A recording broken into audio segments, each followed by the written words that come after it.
Et salut à tous. Donc on se retrouve pour cette nouvelle vidéo à propos du drama du mois. Je parle bien sûr du drama du mois de septembre 2023 qui est à propos de Crackmackexec. Et donc en particulier le fork et bien sûr aussi ce qui a précédé à ça, le départ de MPGN. Donc, avant de rentrer dans le débat, je vais d'abord faire un petit historique sur le projet et la gouvernance de Crackmackexec. Après, on va parler un peu de contexte, de moi personnellement, qu'est-ce qui m'a amené à me pencher sur la question. Et après, du coup, je vais parler un peu du débat, pourquoi du fort, pourquoi pas être resté sur le projet initial. Et je vais terminer cette vidéo par essayer de faire une projection sur le futur de qu'est-ce qui va pouvoir continuer à arriver dans l'histoire du projet. Et avant tout ça, pourquoi je fais cette vidéo? C'est pas bien sûr pour jeter de l'huile sur le feu ou pour faire du bitchage ou je sais pas quoi. C'est juste que du coup, j'ai suivi les discussions sur GitHub de près, sur Discord de près, etc. Et on va en revenir sur le contexte de pourquoi je me suis intéressé, mais c'est surtout qu'après, je voulais amener un peu de lumière sur le pourquoi, du comment, que les gens puissent se faire un avis, etc. Parce que, en fait, euh, la plupart des gens, du coup, sont pas allés forcément lire de manière extensive les 1 milliard de messages de débats qu'il y a eu entre les différents développeurs et l'auteur initial de Crackmackexec. Donc souvent leur avis se base plutôt sur deux trois tweets et puis des rumeurs et des extrapolations et puis il peut y avoir quelques youtubeurs, quelques influenceurs qui en ont parlé en quelques secondes sans forcément rentrer dans les détails. Donc là, avec cette vidéo, vous allez pouvoir vous faire une analyse un peu, enfin une idée, un avis un peu plus approfondi. Et libre à vous d'aller après creuser tout ce que je vais dire et pas prendre ce que je dis pour argent comptant. Donc sans plus attendre, sans transition, on commence avec l'historique. Alors je sais pas si c'est le début, mais en tout cas depuis pas mal d'années, il me semble que le projet Crackmackexec, ça a été initialement développé par Marcelo, son pseudo c'est Byte Bleeder, qui a du coup développé sur cet outil pendant plusieurs années. Et puis au fur et à mesure que l'outil prenait en popularité, plein de contributeurs se sont mis à faire des petites commits, des petites pull requests, et puis dont certains contributeurs sont devenus plutôt un peu dev à part entière, voire même à plein temps, et ont fait énormément de modifications sur l'outil. Et donc à un moment donné, on a eu Bytebleeder euh, qui a créé un projet qui s'appelle Porchetta Industries. On reviendra sur les fondements et le but de tout ça. Mais du coup, Porchetta Industries, l'idée de base, c'était qu'en gros, il y a plein de gens dans la communauté open source qui devent des trucs gratuitement, que tout le monde utilise et qui n'ont pas de reconnaissance et qui tirent pas d'argent de tout ça. Donc là, en gros, c'était de donner de la visibilité à des projets open source, de faire un modèle de sponsorware où il y a des exclusivités, des versions privées, etc. Et où du coup, il y a des entreprises ou des particuliers qui vont payer pour avoir ces exclusivités. Et puis qu'au bout d'un moment, toutes ces exclusivités-là, elles seront mises sur sur sur la version open source du projet. Et puis comme ça, avec l'argent qui est récupéré, ça permet de payer les devs des projets, donc un espèce de compromis entre open source et closed source. Où on essaye de récupérer de l'argent pour donner aux devs open source, donc ça on rentrera plus en détail après. Et donc quand Bytebleeder a créé Porchetta Industries, du coup il a transféré le repository de Crackmackexec à du coup l'organisation GitHub qu'il avait créée pour l'occasion, Porchetta Industries. Donc après, dans tous les outils qui sont officiellement supportés par Crack mais du coup, il y a surtout des outils de ByteBleeder lui-même, de Scalesec et puis plus récemment de Cleve Virus. Mais il va sans dire que parmi tous ces outils, ça se trouve la moitié vous en avez jamais entendu parler et que en fait celui qui drive surtout tout le truc c'était CrackMacExec de par sa popularité. Donc là les prix ont été enlevés, je ne sais plus combien sont les souscriptions, mais c'était un truc mensuel il me semble, quelque chose genre 10 euros par mois, un truc comme ça ou pouvoir faire des plus gros chèques pour les entreprises, enfin peu importe. Donc je récapitule, au début on était sur le projet de ByteBleeder, donc sur un namespace personnel, puis qui a transféré du coup à son organisation dont il était le propriétaire, donc Porchetta Industries. Ça a continué comme ça pendant quelques années, donc du coup forcément il y avait un repository public de CrackMacExec, on va dire l'espèce de version communautaire et la version privée, du coup, qui avait plus d'avance, plus de fonctionnalités réservées aux sponsors et au fur et à mesure, au bout de quelques mois, 6 mois, un an, les fonctionnalités qui étaient censées être reversées sur le code public et puis en fait, c'est avoir une espèce d'exclusivité temporaire. Et donc voilà, et on a du coup plusieurs contributeurs majeurs, donc je reviendrai aussi dessus un peu plus tard, qui ont participé, etc. Et un des contributeurs, du coup français en l'occurrence, MPGN, un des plus notoires et des plus connus, du coup, qui à un moment donné, en fait, a fait son propre fork. Et du coup, en fait, le repository de Porchetta Industries avait été, enfin, le public avait été archivé. Et du coup, c'était les nouvelles versions se faisaient du coup sur le repository GitHub de MPGN. Donc d'après ce que j'ai compris, c'est que du coup, il y avait toujours le repos privé de Porchetta Industries pour les sponsors, mais que du coup, MPGN en avait peut-être un peu marre de la gouvernance du projet et en même temps que toutes les fonctionnalités, c'était un peu compliqué à gérer entre privé et public, et puis que ça mettait longtemps à être versé à la communauté. Donc je pense qu'après les nouvelles versions qu'il a fait, les nouvelles fonctionnalités, il les mettait directement sur son fork public, qui était bien sûr certainement backport sur le fork privé, mais où la communauté avait directement accès à une nouvelle feature. Et puis à un moment donné, on reviendra, il y a eu un petit tweet de MPGN qui disait qu'il partait, qu'il arrêtait le développement de CrackMacExec et qu'il se retirait de tout ça. Euh, et donc, bah, suite à ça, il a fermé son fork, donc du coup, un peu les différentes nouveautés qu'il y avait dans CrackMacExec, du coup, ont été backport sur le fork enfin, sur le repository, pardon, de Porchetta, ce qui était plus développé depuis peut-être un an ou plus, je sais plus combien de temps ça faisait, mais du coup ils ont récupéré toutes les versions de MPGN. Je pense que MPGN a rien empêché, donc il aura dû leur donner l'autorisation. Je sais pas trop comment ça s'est passé, mais peu importe. Et puis suite au départ de MPGN, et puis encore un transfert, rechangement de repos, etc. Du coup, se sont reposées des questions dans la communauté de débat autour de, bah, surtout des devs qui se posaient des questions, pourquoi un des contributeurs principaux partait, et autour de rendre le projet vraiment open source, etc. Donc on reviendra sur le débat. Et puis finalement, il y a eu un nouveau fork communautaire dans une organisation qui s'appelle Pennyworth et dont on reparlera aussi. Donc là, je vais repasser vite fait sur les tweets de MPGN. Donc en fait, avant, on avait vraiment le repo de Porchetta Industries pendant quelques années, de CrackMacExec, donc avec le repos public et le repos privé.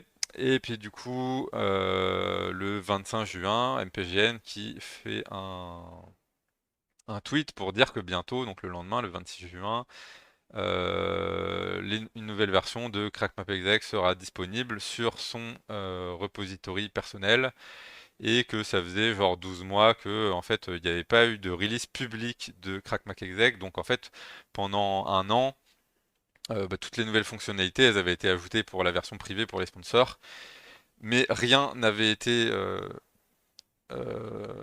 redescendu sur la version communautaire, et donc là il allait rajouter bah, tout ce qui est toutes les versions tous ces trucs privés sur sa version publique, plus lui des nouvelles versions qu'il avait développées, etc. Euh, et du coup, bah, le lendemain, voilà, annonce de Crack Mac Exec version 6. Donc avant, sur le repo de Porchetta, on était en 5.4. Donc énormément de nouvelles fonctionnalités, patati patata, et des contributions d'Ottman, The Blurks, de Marshall et de Alex Neff. Ensuite, donc là, un peu plus tard, le 3 septembre, on a une nouvelle version que MPGN annonce, toujours sur sa version à lui, avec des contributions d'autres personnes, etc. Donc avec plein de nouveautés, etc., etc. Et là, de manière un peu plus surprenante, 2 jours après, donc le 5 septembre, c'est vraiment 2 jours après l'annonce de la 6.1, MPGN qui dit qu'il se retire du projet, qui va arrêter le dev, qui va se concentrer sur d'autres projets, passer plus de temps avec sa famille, que du coup tout ça l'a fait réfléchir, etc. Euh, mais on peut penser, donc il s'est pas trop expliqué publiquement sur le pourquoi du comment, même en privé. euh, il n'a pas forcément trop voulu s'étendre sur les raisons, parler de ça, mais on peut penser que c'est à cause de la gouvernance. Déjà, si en fait il avait fait son fork public et qu'il était plus en train de développer dans l'organisation Porchetta, c'est certainement qu'il en avait marre de la gouvernance de Porchetta, des relations avec Beyblade et du modèle sponsorware, etc. Et que après, ça a dû quand même continuer à générer des dramas malgré le fait qu'il essayait un peu de se sortir de ça. Et donc qu'il en avait marre des dramas et qu'il a voulu tout simplement arrêter le dev. Donc moi, pourquoi je me suis intéressé à toute cette histoire, pour la partie contexte, en fait, c'est que, ceux qui le savent, je suis d'Orage et je suis depuis quelques années développeur, ou plutôt maintainer de Black Arch Linux.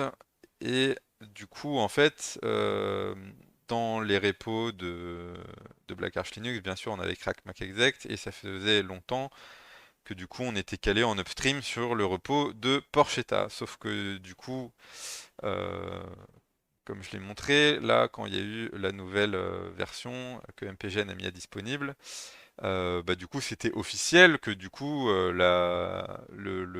nouveau, la continuation du développement de Crack Mac Exec se ferait sur le repository de MPGN, et enfin, la Porchetta Industries l'avait plus ou moins acknowledge, et puis ils avaient archivé aussi leur repo. Donc du coup, on avait changé l'upstream du package CME vers le repo de MPGN. Et donc, en passant du coup de la version 5.4 à 6.0, etc. Et donc, quand j'ai vu en fait bah, le 3 septembre le tweet de la nouvelle version de CME 6.1, bah, je me suis dit bah hop, il faut que j'aille mettre à jour le package de Crack Exec vers la nouvelle version, vérifier qu'il build bien, que rajouter toutes les dépendances qui ont dû être ajoutées ou supprimées pour correspondre aux nouvelles fonctionnalités, etc. Donc je mets à jour, je change la version 6.1, pof, j'essaye de build et je vois que ça marche pas. Je fais, bah, tiens, et je vois que j'ai une erreur 404, n'existe pas. Bon, très bien. Donc au début je comprends pas, je vais voir le repo upstream pour regarder s'il y a un problème avec le tag ou je sais pas quoi. Et en fait, je me rends compte qu'il n'y a plus de repos MPGN. Je fais, bah non, j'hallucine. Enfin, il y a un truc, qu'est-ce qui se passe, machin, etc. Et donc là, bah, je vais sur Twitter et je vois du coup le tweet de MPGN qui dit qu'il arrête. Et bon, il dit qu'il arrête, mais dans son tweet, il dit juste qu'il arrête. Mais en fait, moi, à ce moment-là, j'ai surtout vu que le repository de CME n'existe plus, quoi, celui de MPGN. Et donc lui qui dit dans son tweet que bon, bah, maintenant, ceux qui veulent continuer à utiliser CME, il faut retourner sur le repo de Porchetta Industries. Donc moi, je vais voir sur le repo de Porchetta Industries, donc ça doit être toujours vrai à l'heure actuelle. Et je vois du coup bah, que la dernière GitHub release, on est en 5.4. Et puis je vais vérifier, je me dis bah peut-être que du coup ils n'ont pas fait de GitHub release mais qu'il y a les tags quand même. Et non, en tag pareil, on est version 5.4, etc. Voilà, de novembre 2022, donc qui est assez ancienne. Et je me dis bah du coup si le seul repo qu'il y a public c'est celui de CrackMacExec qui est en 5.4 et que en fait le repo de MPGN avec la 6.0 et 6. Il est supprimé, il n'existe plus, ou il est passé en privé, enfin qu'il est plus accessible publiquement. C'est-à-dire que là, on a régressé, on retourne 1 ou 2 ans en arrière, etc. Et on retourne à une version plus ancienne. Donc moi, j'ai essayé de passer de la 6.0 à la 6.1, et là, on retourne à la 5.4. Donc au début, je suis un peu affolé, etc. J'essaye de contacter MPGN en mode qu'est-ce qui se passe? Est-ce que tu peux rouvrir ton repo pour qu'on puisse accéder au code et le fork quelque part ou je sais pas quoi? Et en fait, il me dit non, en fait, les modifications, elles ont bien été mises. Dans le code. Et en fait, effectivement, après, en regardant l'historique de commit, en fait, on voit que, bah voilà, par exemple, update CME 6.1, que en fait, tous les commits du repo de MPGN, ils ont été backport sur le repo de Porchetta. Donc le code n'est pas perdu, il est dans le repo de Porchetta, mais c'est juste qu'il n'y a pas de git tag git release. Donc moi, et puis en fait, de manière anecdotique, je m'en étais rendu compte aussi avant que MPGN me réponde que les commits étaient bien là. Je m'en suis rendu compte par moi-même juste un petit peu avant. En fait, parce que j'avais quelques projets qui étaient sur le Discord de Porchetta Industries. Et en fait, sur le Discord de Porchetta Industries, je suis allé voir dans le canal CrackMacExec et où il y a un bot GitHub de configurer et le bot GitHub qui était pas actif depuis un moment, vu que sur le repo de Porchetta il se passait plus grand chose depuis plus d'1 an. Bah, je vois que le bot GitHub il dit 1000 nouveaux commits ont été rajoutés au repo Porchetta Industries CrackMacExec. Alors je fais bon, 1000 commits d'un coup c'est pas commun, donc du coup je suis allé voir et en fait oui, ça correspondait au backport avant que MPGN ferme, rende privé ou supprime son repo Git. Et donc moi, bah du coup, avant de mettre à jour, de rechanger l'upstream vers le repo de Porchetta, du coup, il aurait fallu que je rajoute que je change le versionnage du package, parce que du coup, je pouvais plus me baser sur les git tags, vu qu'il n'y avait pas de tag pour les versions 6.0, 6.1. Et il aurait fallu que je rajoute un epoch pour ceux qui connaissent le système de PKG Build pour forcer que malgré qu'on a une version inférieure, de dire au gestionnaire de package Pacman par exemple sur Arch Linux que en fait c'est bien une version plus récente, etc. Et donc j'avais pas très envie de faire ça, et puis surtout que tout ça était en ébullition, donc je me suis dit on va attendre un peu, voir ce qui se passe, etc. Et donc j'ai vu qu'il y avait, je suis allé voir sur les issues de CrackMapExec et bah du coup j'ai vu qu'il y avait une discussion qui avait été ouverte, enfin une issue qui avait été ouverte, State of CrackMacExec avec un des développeurs, voilà, qui venait poser la question, bon, qu'est-ce qui se passe? Ce repo-là, il a été archivé, il y a MPGN qui a dit qu'il quittait Porchetta, qui a arrêté le dev de CME, qu'est-ce qui va se passer? Du coup, ça arrête pas de changer de repos, blablabla, etc. Donc c'est lancé une discussion. Et donc, bah, du coup, je me suis intéressé à ce qui se disait justement pour savoir, moi, quel repo j'allais pouvoir set en upstream dans Black Arch.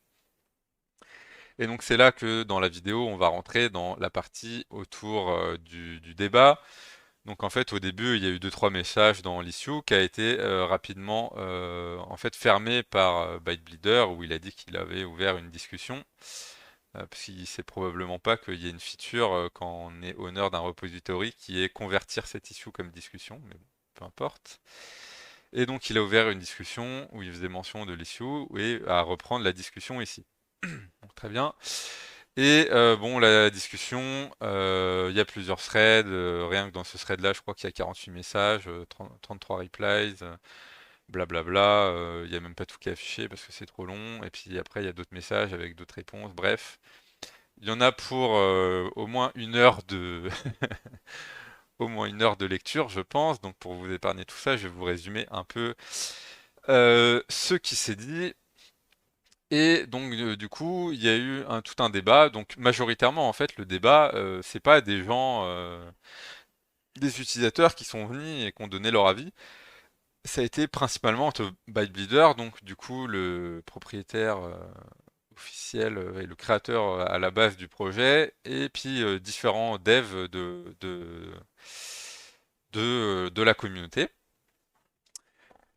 et qui du coup euh, bah, voulait pas forcément continuer dans la manière où c'était. Donc en gros, là, ce qui était prévu et ce que Bytebleeder avait prévu, c'était bah, de reprendre le repos Porchetta Industries, public, de garder le modèle de sponsorware avec le repos privé et que du coup, les gens qui veulent continuer à contribuer, bah, ils peuvent faire des pull requests sur le projet public et s'il y a des gens qui veulent beaucoup contribuer et qui font des contributions significatives, et bah, Bytebleeder, il aurait pu les inviter au repository privé.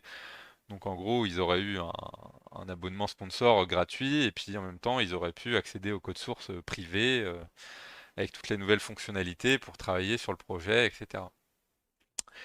Et sauf que les différents devs, en fait, voulaient pas de ce modèle-là. Et donc, ils ont essayé de proposer des alternatives.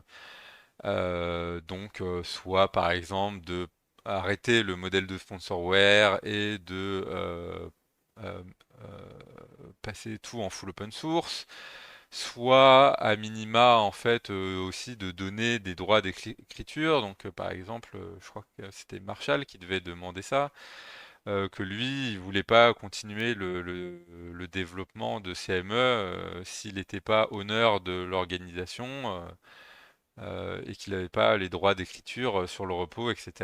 Parce qu'il voulait s'assurer de pouvoir continuer à accéder au repos pour une question de gouvernance, etc. Et qu'il voulait pas que peut-être un jour CME passe complètement en close source et que lui, il ait aucun mot à dire là-dessus, etc. Donc il voulait un peu des garanties, entre guillemets. Et et donc il y avait bon bah tout un tas d'arguments. Donc si on en fait on résume les arguments en fait des devs pour passer le truc en full open source, c'est qu'en gros bah quand on a accès au repos public, bah du coup on fait des PR, mais finalement le repos privé lui il a un an d'avance. Et donc, au moment où la pull request qui a été faite sur le repos public, on veut la merge sur le repos privé, et bah du coup, en fait, c'est peut-être un problème qui a déjà été fixé, ou bah, du coup, après, il y a des conflits parce que en fait, le repos privé, il a tellement évolué, et donc du coup, c'est assez compliqué à merge, et donc en fait, il y a eu historiquement comme ça pas mal de pull requests qui ont été faits sur le repos public bah, du coup, qui ont été fermés, qui n'ont jamais été merge, qui ont été abandonnés, ou qui ont été perdus, etc. Parce que bah, finalement, il y avait trop de divergences avec le repos privé et que c'était trop compliqué à merge, patati patata. Et donc, en fait, le fait de maintenir deux repos différents, etc., c'était un peu compliqué à gérer. Et puis, en fait, et puis voilà, globalement, c'est ça. Et donc après, le raisonnement pour le sponsorware, donc de Bytebleeder, c'est que lui, en gros, sa philosophie et ce qui l'avait amené à monter Porchetta Industries en premier lieu, c'était que en gros, bah, ce qui est vrai, hein, c'est vrai en soi, c'est que il y a plein de gens qui passent énormément de temps sur leur temps libre à contribuer à des outils open source, etc. Et qu'après, bah, il y a des entreprises qui par exemple qui vont voler le code pour le mettre dans un truc commercial, un outil commercial qui vont vendre où ils vont se faire de l'argent avec un truc open source. mais où ils vont jamais donner un centime au projet open source, ils vont jamais remonter les bugs qu'ils ont trouvés, ils vont jamais faire de pull request. Enfin, c'est en gros du hit and run où ces entreprises-là, elles vont baser leur solution, le vendre, etc., et faire de l'argent sur un truc open source, sur des gens qui ont passé leur temps libre gratuitement sans jamais contribuer d'aucune manière que ce soit au truc open source de base, et donc en étant un peu ingrat, en prenant, en profitant, mais sans repartager, quoi. Donc ça c'est vrai, hein, il y a plein d'entreprises qui font ça, qui ont des business models un peu basés là-dessus. Et donc la philosophie de ByteBleeder, c'était du coup en fait on va rendre le code open source plus difficilement accessible, et les gens qui voudront utiliser notre outil, il faudra qu'ils payent, et ils auront l'exclusivité pendant X mois ou un an ou un truc comme ça. Et après on le remettra en open source, les nouvelles fonctionnalités au fur et à mesure, donc un espèce de compromis, que l'autre truc passe pas complètement en mode closed source et qu'on fasse pas que des outils payants, mais du coup pour obliger des boîtes qui veulent l'utiliser, etc., dans des outils commerciaux, à payer pour accéder aux fonctionnalités récentes, etc. Donc on peut dire que l'idéologie de base de Porchetta Industries, elle est un peu, enfin, elle est défendable, qu'elle est plus ou moins noble, parce que du coup c'est un peu faire justice et redonner de l'argent aux développeurs open source, etc., et en essayant d'arrêter le hit and run, machin, etc. Sauf que bon, en pratique, dans la pratique, du coup, sur le projet de CrackMacExec en l'occurrence, parce que plusieurs fois, en fait, au cours de la discussion, ByteBleeder, il est mentionné que, en fait, lui, en fait, on lui rétorquait que ça faisait plus de 3 ans qu'il développait plus sur Porchetta Industries, et que c'était en gros MPGN et d'autres qui faisaient tout le dev, etc. Et que donc du coup lui il touchait l'argent, et alors qu'il développait rien, et que les autres touchaient rien, et ceux qui développaient. Et donc lui il rétorquait à ça, ce qui a priori est vrai et a pas été démenti, c'est que du coup il payait, du coup lui en fait il avait arrêté de développer CME, parce que en fait du coup il payait MPGN pour le faire. Alors après, vu qu'il n'y a aucune transparence sur Porchetta Industries, on ne sait pas l'argent qu'il gagnait mensuellement avec tous les sponsors. On ne sait pas combien il payait MPGN, et surtout quel est le pourcentage de ce que ça représentait. Donc je dis n'importe quoi, mais s'il payait 500 euros par mois MPGN pour dev CME, alors que lui il touchait 10 000 euros par mois des sponsors, bon, on peut imaginer que ça soit un petit peu quand même dégueulasse quand même, que en gros il garde la plupart de l'argent sans rien faire, et qui refile les miettes aux personnes qui contribuent. Et puis a priori, MPGN était le seul développeur à toucher de l'argent, et tous les autres développeurs ou contributeurs plus mineurs touchaient 0 euros. Donc en fait, dans toute la discussion, il n'y a pas eu trop de, ça n'a pas été trop axé autour de l'argent, ça a plus été axé autour de la gouvernance, qu'ils aimaient pas trop ce modèle-là, que c'était pas pratique le privé-public, et qu'il n'y avait aucune garantie si le truc était, on gardait un truc public, que ça passe pas en close source ou en outil payant ou ci ou ça, et etc. Et donc que les devs, ils voulaient être dans l'organisation, avoir des droits, patati patata, pour s'assurer que il n'y a pas un moment donné où ça parte mal. Et donc il y a eu un peu une évolution dans le comportement de ByteBleeder et dans son argumentation, et qui, je trouve, personnellement, c'est mon point de vue, a fait preuve de beaucoup de mauvaise foi. Donc au début, il y a un peu une phase où il était là, bon, de manière très gentille, bon, en fait, si ce que vous voulez vraiment, c'est forquer, moi je suis ok, mais regardez, je vous explique mon point de vue, et j'aimerais bien vous convaincre que c'est la bonne manière de faire, que je fais ça pour la communauté, etc., etc. Et au fur et à mesure que des arguments lui étaient opposés, en fait, finalement, en fait, on voyait bien qu'il faisait tout pour essayer de garder le modèle de sponsorware, que peu lui importait la plupart des trucs, que lui, ce qu'il voulait, c'était vraiment garder CME en sponsorware avec le repos privé, etc. Et ce qu'on comprend de sa part, parce qu'en gros, c'était sa machine à cash, sa poule aux œufs d'or, le truc qui lui rapportait de l'argent sans rien faire, et où il pouvait juste reverser une petite partie de l'argent qu'il gagnait à MPGN pour continuer à faire vivre le truc et continuer à ce qu'il y ait des sponsors. Et puis vers la fin de la discussion, donc vous n'êtes pas obligé de me croire sur parole, hein, pour l'instant, c'est toujours public, donc vous pouvez aller lire cette discussion. Bah, il a commencé à être très très très très très très hostile et dans les derniers messages à être très très clairement toxique et offensif en disant bah allez-y, vous êtes des connards, faites votre fork, puisque de toute façon vous voulez rien entendre, etc. etc. Mais je vous aurais prévenu, et puis moi, pour me venger, rien ne m'empêchera de votre nouvel outil, d'en faire un fork close source. Et d'en faire un outil commercial. Donc je prendrai tous les commits que vous faites et moi je ferai un outil commercial que je vendrai, je me ferai de l'argent sur votre dos et comme ça vous comprendrez mon point de vue que j'avais normalement avec Porchetta Industries. Nanani, nan. Euh, et donc lui-même reproduire ce que finalement il dénonçait et qu'il voulait éviter. Donc on a vu comme ça plusieurs phases. La phase, première phase gentille, etc. Après, la phase où il essayait quand même d'apporter un maximum d'arguments pour finalement garder le sponsoring. Puis après, on a eu toute une phase de victimisation dans la discussion où il disait, mais en fait, bah, le repos plus important pour Porchetta Industries, c'est CME. Donc si on rend le truc full open source, et bah, ça va détruire CME. Ça va détruire le projet d'essayer de financer l'open source, patati patata, où il jouait vraiment la carte de la victimisation en mode si vous faites votre fork, vous allez tout détruire, c'est pas bien, etc. Et puis quand il a compris que c'était inévitable, bah là, hop, il a montré son vrai visage et il a été menaçant, commencé à un peu, pas insulter tout le monde, mais à être très très agressif. Et voilà, et donc à la fin, il en a eu marre, pof, il a close la discussion, c'est bon, on arrête de parler, etc. Et donc, bon, bah à ce moment-là, du coup, les développeurs, bah, vu que la discussion avait été close, qu'on pouvait plus rajouter de messages, bah, ils ont créé une nouvelle discussion sur un fork temporaire qui avait été fait Pennyworth où il se passait rien, mais où ils avaient juste créé un espace de discussion. Et puis où Marshall avait créé un serveur Discord pour continuer la discussion dessus.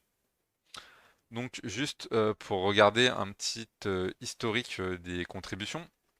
Donc là, on est sur le repo Feu Porchetta. Du coup, où là, il y a les contributeurs triés par commit, donc on peut aussi les trier par nombre de lignes ajoutées, supprimées, etc. Et en fait, on voit bien que, bah, donc là, que en fait, le dev principal, du coup, c'était MPGN, 534 commits, 37 lignes ajoutées, donc depuis environ 2020 jusqu'à aujourd'hui, assez active, on le voit en orange hein, sur le listographe. On voit que plus récemment, en 2023, il y a eu beaucoup de contributions de Marshall, en fait, qui a quasiment fait autant de contributions que MPGN, donc qui a fait plus de commits, mais qui a rajouté un petit peu moins de lignes, mais on est dans le même ordre de grandeur, 30 000 lignes de code ajoutées, donc un contributeur majoritaire, et donc qui était très présent dans la discussion. Parce que je rappelle qu'en fait, à partir du moment où MPGN, il a quitté, il a dit qu'il se retirait de CME, il a jamais prononcé d'avis publiquement sur le fork, il a jamais donné de raison, donné tort à X ou Y. Je crois qu'il a juste parlé à un moment donné pour le fait qu'il était payé, qu'il a donné des précisions dessus, mais c'est tout. Et dans la discussion, du coup, on retrouvait bah, justement le troisième développeur, Neff, Alex Neff, Marshall, bah, qui est du coup un peu le premier contributeur ex aequo, donc enfin que veut dire qu'il y a une certaine légitimité dans le débat, etc. Et puis tout un tas d'autres. La personne qui avait initié les trucs, c'est Bongo Bongo, donc un mec qui a fait juste 4 communistes et sans ligne, qui potentiellement, alors je me rappelle plus trop, parce qu'après à un moment donné la discussion est barrée en couille, donc il y a peut-être eu des dérapages à un moment donné dans la discussion, mais qui provenaient pas des devs principaux. Et donc, bah, c'est Marshall qui a créé un autre Discord et qui a créé l'organisation Pennyworth pour avoir un peu un backup en attendant de statuer. Donc après, à partir du moment où ByteBleeder avait fait savoir qu'en gros, ça serait sponsoring ou rien, et que vu qu'ils voulaient pas continuer sur le modèle existant, bah du coup ils allaient être obligés de fork. Donc du coup après ils ont commencé à travailler sur le nouveau repo de Pennyworth, donc à l'époque qui s'appelait toujours CrackMacExec. Puis a priori il y a eu en fait, bah, au début, il y avait un débat entre les devs en mode est-ce qu'on garde le nom de CME? Euh, Est-ce qu'on crée un nouveau nom mais qui est basé sur CME pour que les gens comprennent la continuation du projet? Donc ce qui se fait comme qui passe X, qui passe XC, bon bah est-ce qu'on fait un crack Mac exec NG, crack CME X, enfin voilà, ainsi de suite. A priori, Marshall, lui, personnellement, il y avait beaucoup de gens qui voulaient un CME Crack Mac Exec NG. Bon, Marshall, lui, personnellement, était plus pour trouver un nouveau nom. Et puis, de toute façon, a priori, il y avait une demande de ByteBleeder de ne pas garder le même nom et de choisir un autre nom, etc. Donc, le nom qui a été retenu par les devs, il n'y a pas eu de vote communautaire ou quoi, mais c'est vraiment les devs qui ont choisi un nouveau nom, donc NetExec. Donc, on retrouve un peu la sonorité de Crack Mac Exec. Et donc voilà, donc après, une fois que ça a été acté, bah, du coup tous les devs se sont rejoints. Il y a rapidement, voilà, le projet est tout nouveau, il y a déjà Cast en Star. Et ils ont commencé à refaire un travail de refonte, à étudier les possibilités de pas repartir from scratch, mais de remettre à plat certaines choses sur l'architecture. Et donc en même temps, ils en ont profité pour rechanger toute la structure du code et renommer toutes les fonctions pour bah, du coup maintenant s'appeler NetExec, et puis c'est plus CME mais du coup NXC, le nom court du binaire, etc. Et donc au final, bah, ça fait un mois qu'il n'y a pas d'activité sur le repos de CME et historique, et du coup qu'on a toutes les nouvelles pull requests, etc. qui s'activent sur le repos communautaire. Donc tous les devs sont là. Donc je sais pas si dans le futur ça pourrait refaire revenir MPGN, vu que maintenant ça va être a priori full open source avec tous les devs de la communauté, etc. Ou s'il arrête vraiment définitivement le projet. Donc ça, je suis pas devin, je peux pas vous dire. Et donc aujourd'hui même, il me semble, ou hier, il y a eu une annonce du coup de Marshall pour dire que ils allaient officialiser une première release, une 1.0 de NetExec. Donc du coup, nouveau projet, nouveau nom, nouveau versionnage. Donc on part pas sur une continuation, mais sur un nouveau projet, et donc du coup qui va diverger de, du projet original. Donc maintenant, si on veut faire un peu les projections sur le futur de qu'est-ce qui va se passer, j'entendais récemment Laluka dans sa dernière vidéo qui finissait son live avec la question sur CME, donc qui abordait la question de manière très succincte pendant 30 secondes, une minute, et qui disait bah, à voir si les distries comme Kali ils restent sur CME, ou s'il passe sur, qui est du coup le truc historique, machin, etc., ou s'il passe sur NetExec pour des questions en gros, de morale, ou voilà. Moi, personnellement, enfin, je pense que, comme dirait JP Fanguin, la question elle est vite répondue. C'est-à-dire que, en fait, à partir du moment où sur le repos original, il a beau avoir plus de stars, plus de visibilité, plus d'historique, etc., bah, s'il n'y a plus personne qui fait de pull request, qui le dev, le truc va dépérir. A priori, ByteBleeder, il n'a pas envie de continuer un fork tout seul dans son coin. Lui, ce qui l'intéressait plus, c'était gagner de l'argent gratuit sans. Enfin voilà. Je veux pas faire de diffamation après sur ses intentions ou quoi, mais enfin c'est un peu mon opinion. Donc a priori, il n'a pas prévu. En fait, lui, il avait prévu de continuer à développer dessus potentiellement à temps plein, mais en se rémunérant avec l'argent de Porchetta Industries. Bon, maintenant qu'il a fermé Porchetta Industries, supprimé son serveur Discord, A priori, qu'il a remboursé les gens qui avaient des abonnements en cours, etc. Bon, a priori, il prévoit pas de continuer gratuitement en full open source un fork alternatif de NetExec, quoi. Donc, je pense que le repo de ByteBleeder va s'éteindre et va devenir un abandonware s'il l'archive pas. Puisque de toute façon, tous les développeurs sont passés du coup sur NetExec et sur la nouvelle organisation Pennyworth, donc bah, ça va lentement mourir et sûrement. Et donc, si le fork NetExec continue à être très dynamique et à rajouter plein de nouvelles fonctionnalités, et que l'autre bah, bouge pas, forcément, dans les mois qui viennent ou au bout d'un an, je pense que la plupart des maintainers des distributions vont soit changer leur repo upstream, soit comme c'est un nouveau nom, un nouvel outil et qu'on essaye de dissocier les deux, peut-être qu'ils garderont comme archive CME, mais qui rajouteront le nouvel outil NetExec. En tout cas, pour moi, la réponse, elle est toute faite en ce qui concerne Black Arch. Donc on va garder enfin, CME, mais du coup qui sera plus jamais mis à jour, qui restera voilà en version 6.0 du coup dans le repo. Par contre, du coup, j'attends la première petite release 1.0 de NetExec et j'ai déjà une pull request toute prête pour ajouter NetExec dans les repos de Black Arch Linux. Donc après, à voir est-ce que les autres distris comme Kali, Parrot, Exegol, etc. Suivront le pas ou pas?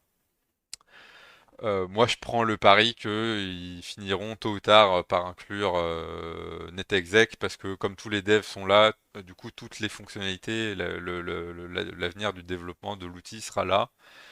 Et donc, forcément, ça prendra peut-être du temps. Pour l'instant, il n'y a peut-être pas beaucoup de visibilité dessus, etc. Mais de bouche à oreille et en communication sur Twitter, ça finira par se savoir. Et donc, les utilisateurs, forcément, ils voudront les nouvelles fonctionnalités et pas le truc qui reste abandonné, donc ils finiront eux-mêmes par utiliser le nouvel outil, et puis quand tous les utilisateurs vont finir par utiliser NetExec et arrêter d'utiliser CrackMacExec, bah, probablement que les distributions comme Kali, Parrot, bah, ils vont suivre un peu la volonté de la communauté, et du coup utiliser ça, et puis plus il y aura d'utilisateurs de NetExec, plus je pense qu'il y aura qui sont des utilisateurs de Kali, de Parrot ou d'Exegol, qui vont remonter des issues en mode ah s'il vous plaît rajoutez NetExec dans votre distribution. Donc je pense qu'à terme, c'est vers là qu'on va. En tout cas, c'est la projection que je fais. Donc voilà, je rappelle que c'était pour mettre un peu de lumière là-dessus, que vous compreniez un petit peu les enjeux, les tenants, les aboutissants, qu'est-ce qui se passe en parce que forcément, vous n'avez pas pu voir tous les discussions sur le serveur Discord de NetExec, de CrackMacExec, et puis toutes les discussions qu'il y avait aussi sur GitHub, etc. Donc la discussion GitHub pour l'instant est toujours visible, donc vous pouvez aller la lire, peut-être qu'elle sera supprimée, ou que le repo sera supprimé à un moment donné.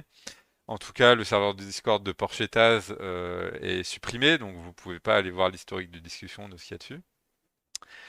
Après, moi j'ai peut-être pas toutes les infos, donc comme je disais, MPGN il s'est très peu exprimé dessus. Moi, il m'a pas donné d'informations.